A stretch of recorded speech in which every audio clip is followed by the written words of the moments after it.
Welcome to Season 4 of the Biz Show, sponsored by InvestQuire. Discover what's next with this insightful podcast. And now, your hosts, Barry and Lisa. Good morning. Barry. Wow. Well, good afternoon, Lisa. You got me. How you doing today? Boy, it's Tuesday, and here we're being silly, huh? Starting out the week really good. A little silly humor doesn't hurt nobody. I think you should always start the day out silly, energetic, and full of fun. That's right. We have to have fun while we work, and then we could just enjoy all of the processes that we do every day, meeting people, talking to them, and just grounding away at our jobs, right? It's supposed to be fun. It's not supposed to feel like work. And if you're successful, then it won't, right? Yeah, exactly. Well, listen, everybody, welcome to the Biz Show. Lisa and I here to entertain you for the next 30 minutes or so. And this series here, we're in the HR series. So this is season 4, right? And we're on episode 18, I think. Episode 18. Yep. We're climbing up the charts here. Hopefully we got more listeners every week. Barry keeps track of our numbers. So I think our numbers are climbing because YouTube has just started this year in January, and we're starting to see more and more people subscribing, which is what you need to do. Don't just listen, please subscribe to our channel. Please, absolutely. Well, so this topic, we're in the HR series, right? We're talking about various different HR topics. Today we're going to talk about letting somebody go, right? How to fire somebody the right way. You know, there's the right way, there's the wrong way. Yeah, you don't want to get yourself in trouble because sometimes, you might come across somebody that feels that you were discriminating against them, and you may end up in court or litigation over the firing process. So we are here to teach you the right way so that you don't have to deal with any of those troubles or hurdles after you let them go. Right. You know, nobody likes to terminate somebody, right? This is actually, I've been hired in the past to be the hatchet guy, right? To come in and fire people. I don't like doing it. I don't even know the people, but nonetheless, it's a necessary evil that goes along with business. So, you know, you have employees coming in, you also have employees going out, whether they're going out on their own or whether you're sending them out. But, you know, you should definitely handle it professionally and legally. Make sure that, you know, you're crossing all the T's and dotting all the I's. State laws are different. California is probably the most stringent in the nation. If you follow California's labor laws, you're never going to get yourself in trouble. But let's go ahead and get started, shall we? Be sure that you have those laws at hand so that you know what your state has in terms of the guidelines in firing your employees. But we can't stress enough, like documentation, having, the ability to document everything that you did with the employee and anyone that's on your team is really crucial to protecting yourself, right? Right. You know, so as I said, right, it's really hard. People don't like it, and they put it off for as long as they possibly can. Most people do, or most business owners do. And actually that hurts your business more than helps your business because your other employees are going to be disgruntled or whatever the case might be, perhaps. But, you know, so avoiding it, right, it can cause some major problems for your business. Yeah, it doesn't just affect you and that employee that you're firing, but it affects the entire team. And like Barry said, if you're avoiding doing the letting go of somebody that's not productive or fits your team and your business, it actually could hurt you as a leader, as a manager. I just recently experienced a little animosity from other people on my team because I kept somebody around too long. I gave too many chances, and it really ruined the morale of the team because they were feeling like of productivity fell on their shoulders, and this other person was skating through, with no accountability. And so I had to take a step back and take a look at the chances I gave the individual, because I don't like letting people go. I like people to succeed and soar instead of fail. And so I feel accountable for them not succeeding. But at some point you got to draw the line and you got to make the move and let them go. And that could be a catapult into them growing, right? They could maybe feel the loss of that stability of the job and the job that they dreamt of having. And then all of a sudden they're going to maybe take a harder look at them and then may say, okay, my next job, I'm going to do better, right? So I think of it as maybe a silver lining in terms of when I let go of that individual on my team, now maybe they're going to take a hard look at themselves and what can I do differently? So I think there's going to be a benefit to the outcome. Yeah, I think it is. And the thing is, as you said, Lisa, you know, if you let that person linger, it's going to cause problems down the line.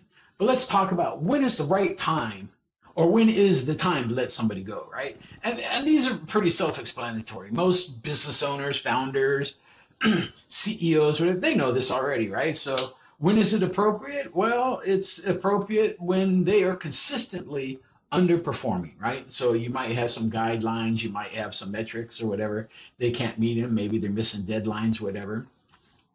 If they, violated company policy, if the culture is a misaligned or whatever the case might be, or you might have too many employees in that role already, right? So you've got some redundancy going on.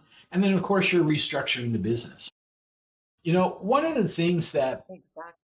always frustrated me is, and you and I have run into this a couple of times, and I'm seeing it going on with a company. We're not working with them, but I see it going on right now, is the fact that they are downsizing because they're getting ready to sell.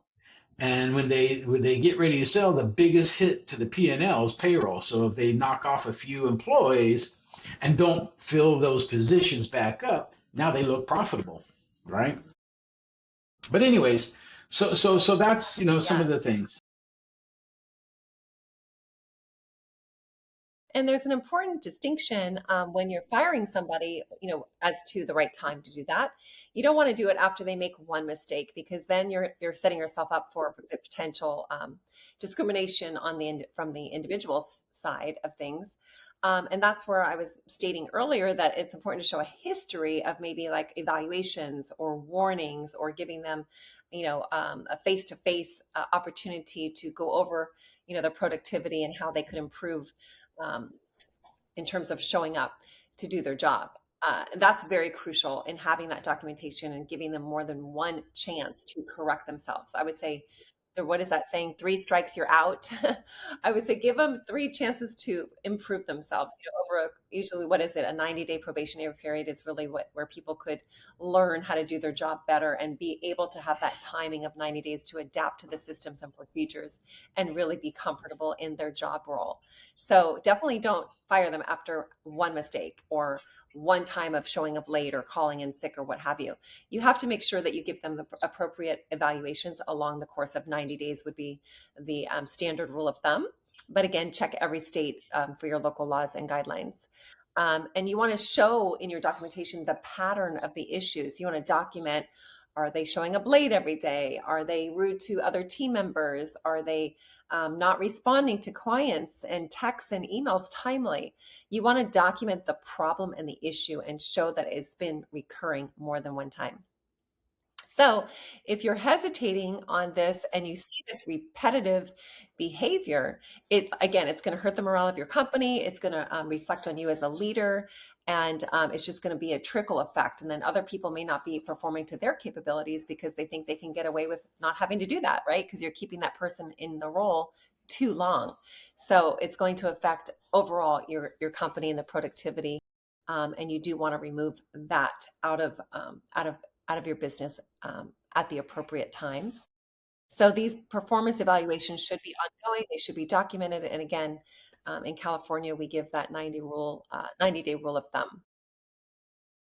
I was just talking to somebody yesterday, and they're really frustrated because they got let go. Who wouldn't be, right? However, they're also very upset in the fact that they've had perfect attendance. They've always met all of their deadlines, and their performance reviews, they've got 4.5s across the board. And then new management came into the company and the new management let them go for underperformance. So they were pretty upset. I thought, well, you might have a case. I would suggest, talking to some legal counsel about that and see, you know, what options are available to you. Obviously, we can't, and we don't give out legal advice, but nonetheless. So, you know, why do why do people avoid this, right? So we talked about it basically already, right? But they, number one, they might have a personal relationship with that person. That's always the bad thing about hiring family or really close personal friends or something like that.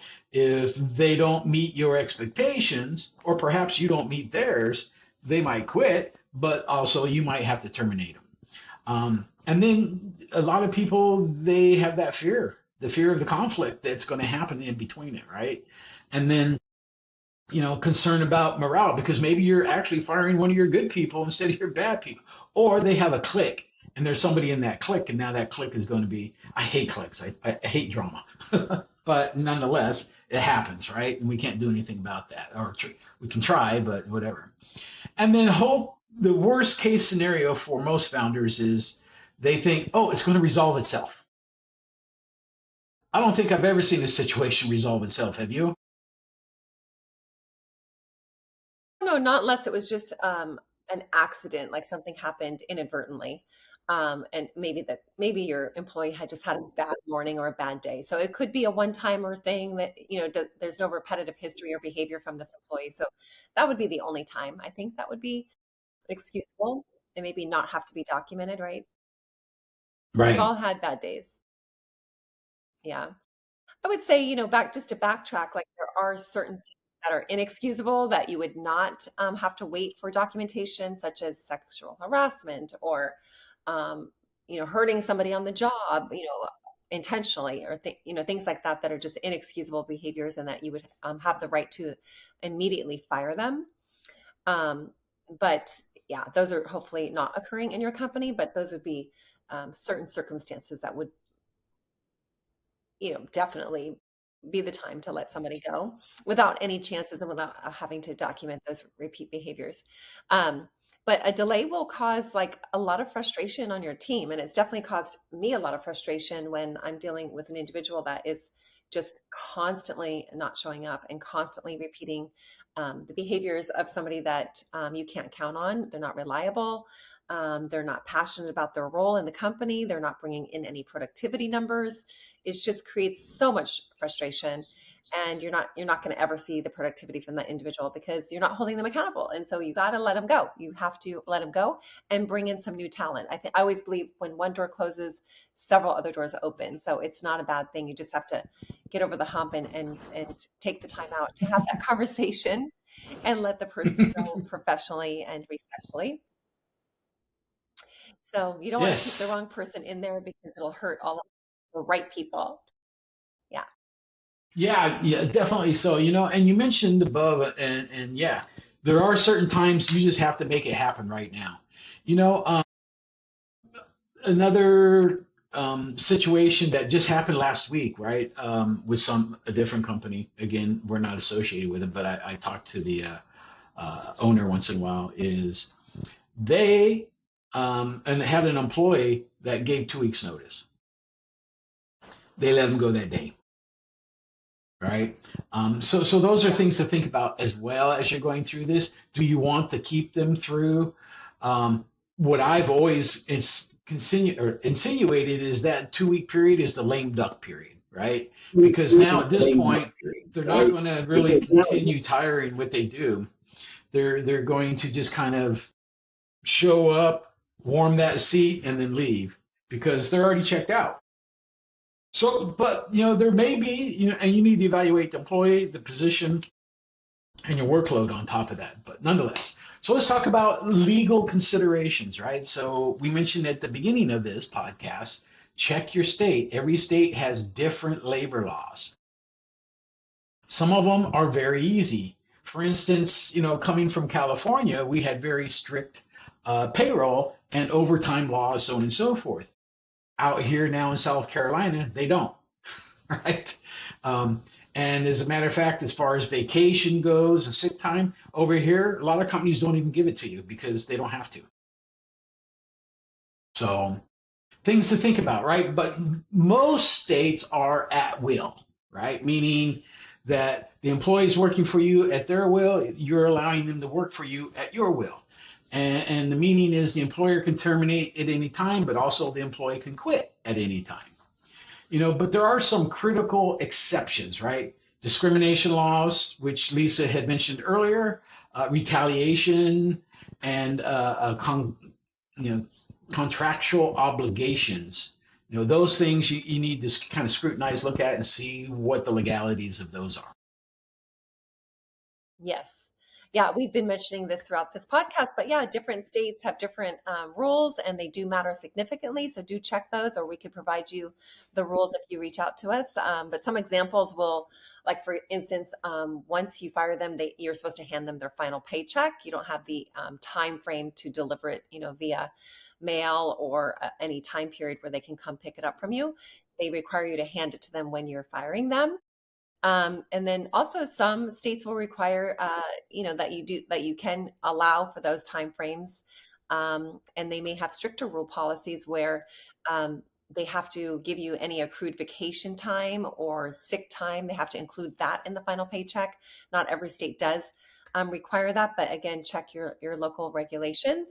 And then they require the method of how you give notice. They could have the way that you do that, you have to have documentation or whatnot. So those are just very important things to take note of so that you are following your state and local rules. Because trust me, if you have a disgruntled employee that you let go and they think that they, were excellent in terms of like serving your company, they're going to look up those laws and they're going to come back at you. So we don't want that to happen. So definitely check all of your local policies and reach out to us if you need any help with that.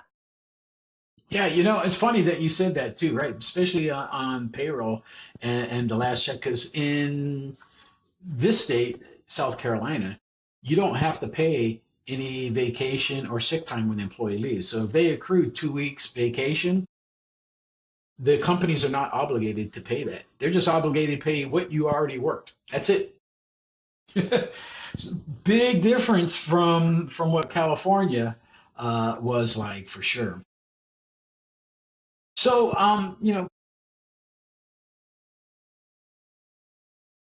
what's that?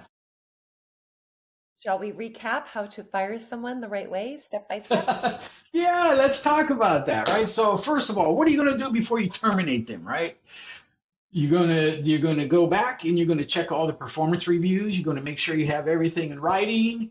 You're going to perhaps you've already given them a PIP, right? PIP performance improvement plan, something like that. In regards to they've already worked it, they failed, right? So this protects the company and it protects the decision, right? Yes, Step exactly. two. Step two would be to prepare. Yes, I have done this myself where you just kind of like think about what you're going to say and how you're going to translate that to them. It's very important that you use very non-discriminatory words and that you just really stick to the facts of their job role and duties. Prepare for the conversation and be very clear and direct. And don't overtalk or bring up too many things. Just be very direct and simple and put it simply. Um, and do point to the reasons and the patterns of where that employee did not perform so that there are specific reasons and you're very clear about it to where they can't debut it, right? Because you have it documented. You don't want to have a debate with them. Sometimes they will argue with you and you just have to say, I'm so sorry, but this is my decision after this amount of period of time. This has reoccurred, more than several times, whatever it may be. And then definitely make sure that you plan the timing of it, appropriately. You're not going to do it in the middle of a job in front of clients or what have you, and pick a very private location so they don't feel like you're blasting them or embarrassing them. You want to be very sensitive to their feelings. Maybe they may cry or they may get angry. You just want to have privacy and do it in an office, setting or location that has privacy. And then again, document how you let them go, what time of day it was, the things that you said. Just document the firing process so that you cover You know, your ass. yeah. Well, and you're spot on there, Lisa. I've had to do several reductions in forces called a RIF, right?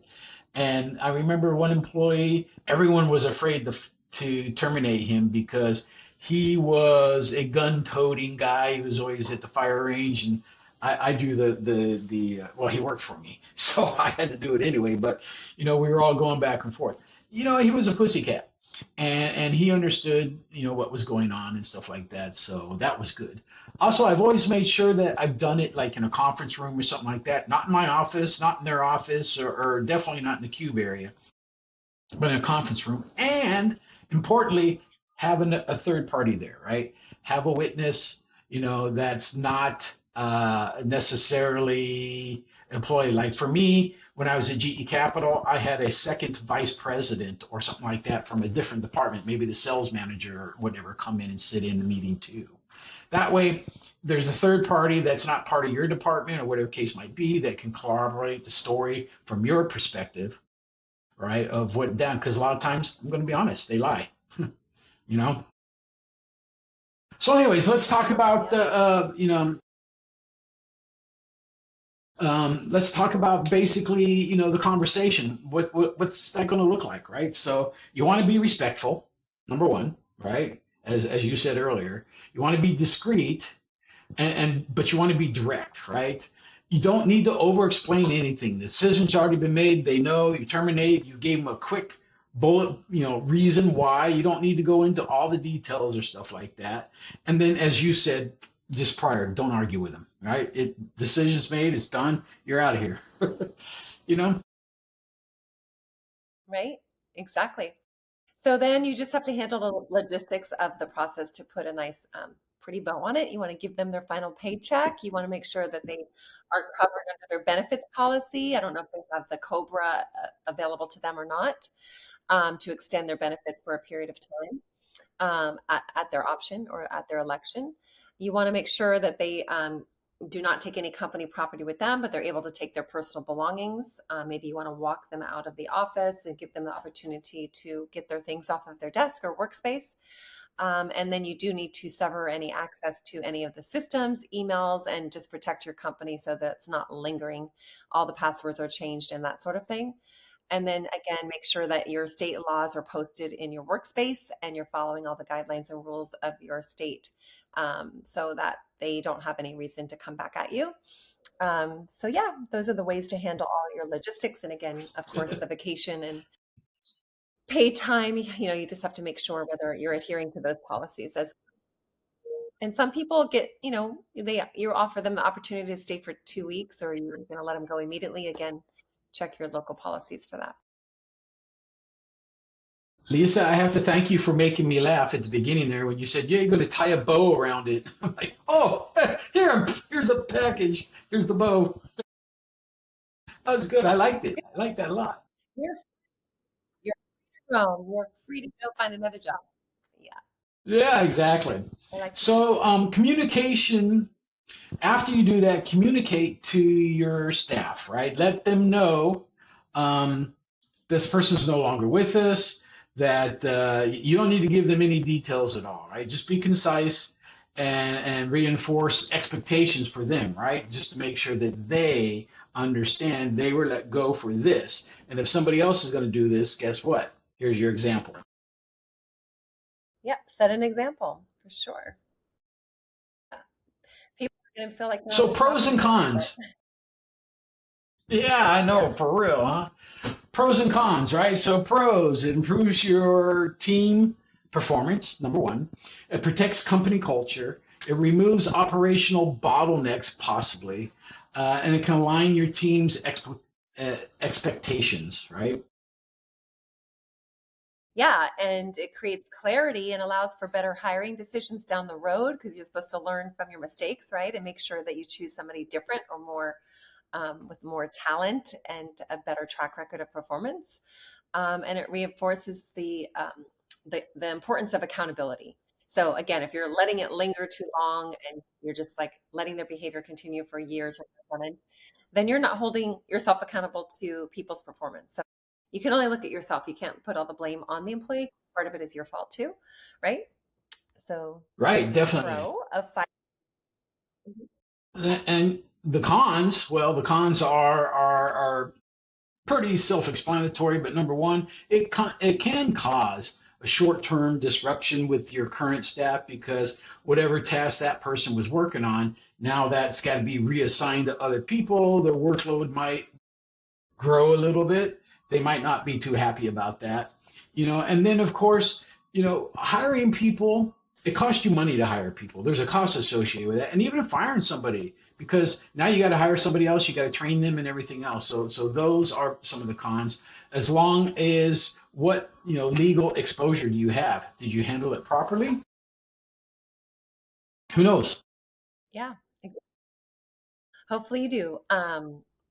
And then a con could be how you impact the person emotionally, and you may be affecting their family or their children, or their loved ones. I mean, it's definitely a domino trickle effect when somebody loses a job and the stability of a paycheck. So the emotional impact would be definitely a negative. The morale concerns amongst the rest of your company if you didn't handle it, appropriately. So just, err on the side of caution. And because you have to notify your team right after you let somebody go. So the morale concerns could be a negative impact. And then the risk to the company reputation because people talk, right? They start gossiping and things get a little bit confused when it's relayed a second or third time outside of the doors of your business. So definitely there's a little maybe impact to the reputation. Boy, do employees talk. There's always that little gossip Yeah. wheel turning around, isn't there? Well, so we'll talk about a couple of mistakes to avoid, right? But these are pretty self-explanatory, and we pretty much covered them already above. But don't delay. You know, Mistake number one: don't delay. Do it as soon as you possibly can. Make sure you have all your documentations. If you don't have documentation on this, don't do it. Um, don't be vague or unclear, right? Be very clear and concise. That's right. And don't handle it with emotion yourself. I mean, maybe you became friends with this person, and this is probably one of the hardest things that you have to do. I have a lot of young individuals on my team, and so I tend to become like a mother figure to them. So it's hard to let them go because you feel like you're going to, worry about them or, you don't want it to impact them negatively. Um, but I always believe you've got to, let them soar, spread their wings and find something else that maybe is better suited, right? Mistake number five would be ignoring the legal requirements of firing in your state. And mistake number six is oversharing pertinent information that you may know about the individual with the team, and maybe it comes across like you're discriminating and disparaging that person. So just be careful that you don't do that. Right. Of course, the pro tips basically are just the opposite of that, right? So make decisions based on facts, not emotion. You know, document everything early, right? So I always, at the end of my day, I would sit down and just make any notes that I need to make. Actually, I've said this many times, Evernote. And, I type in my notes on my daily notes. I also have them tie in. I can put in there like at one employee, and it'll go in my daily notes, but also it can go into their file for their own personal stuff too. So I can have it in two places. And then make sure that you act when patterns appear, right? So if a person's behavior is starting to change, not for the good, but for the worse, you can jump in and try and fix that. And if you can't, well, then there comes your pattern. But make sure there's patterns involved, right? Not just, as you said in the above of this podcast, one time, right? Doesn't mean terminate them. Right. Yeah. And of course, we said know your local state labor laws, keep the conversation professional and concise, and then also protect the dignity of the individual and handle it with respect. So there you have Yeah, it. definitely. There you have it. You know, this is Wraps this it is up. a sticky wicket. It is. Well, thank you for tuning in to the Biz Show. You know where to find Lisa and I, right? Yeah, we're all over Facebook on the Biz Show and investquire.com on the web. And we would appreciate if you were to subscribe and hit that subscribe button when you're on video or audio platforms. Does Please that help us. All right. Thank you, guys. Now go out and make some money. Goodbye. have a great week? Thank you all for listening to the Biz Show podcast. Subscribe to stay updated and follow Barry and Lisa on Facebook at The Biz Show. Share your comments or suggest business topics that you'd like to hear. Thank you all for listening. Bye.